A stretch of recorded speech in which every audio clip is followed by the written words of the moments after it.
It is on to game 4, and there's no doubt about it. As well as the Hawks played, the crowd was as important as anything here on Thursday night, Nick, as the Hawks pulled away late and beat the Indiana Pacers to take a 2-1 lead. A lot of heroes. Let's start out front with Jeff Teague. With Jeff Teague, again, we talked about how fast he plays will dictate the outcome of this game, and he did not disappoint the second half. Started out a little slow in the game, but really picked it up after the half, and he never let up and really did a good job at distributing the basketball. But, you know, I tell people all the time, I say, you're playing a team that's not a typical AC team. If you look at the injuries the Hawks have, they've gotten all those people back except Al Horford.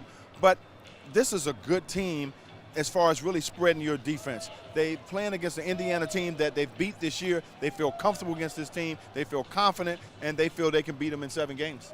And game number 4 will be coming up on a quick turnaround. It's a Saturday day game at 2 o'clock here at Phillips. Not a lot of time for Indiana to make any more adjustments.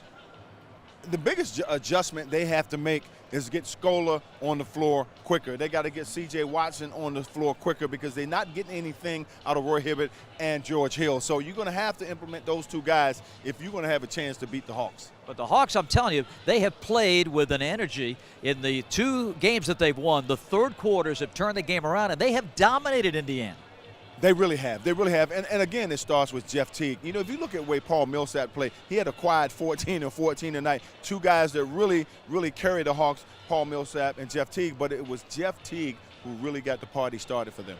And I know our Hawks fans are excited. This is just an incredible run. An 8th seed, about to knock off a number 1 seed. Obviously 2 more wins to get. But the way this club plays, the confidence that they have going up against Indiana, they look to be fairly unstoppable right now at home. Well, at home, they've played so well. They got a lot of confidence in playing home. But even on the road, even the game that they lost, the Hawks didn't really get beat. They beat themselves because offensively they couldn't get anything going. They feel real comfortable against this team. I think the Hawks will do well come Saturday. And it's a 2 o'clock game. We need you here, and we need you here early to get ready. See you then.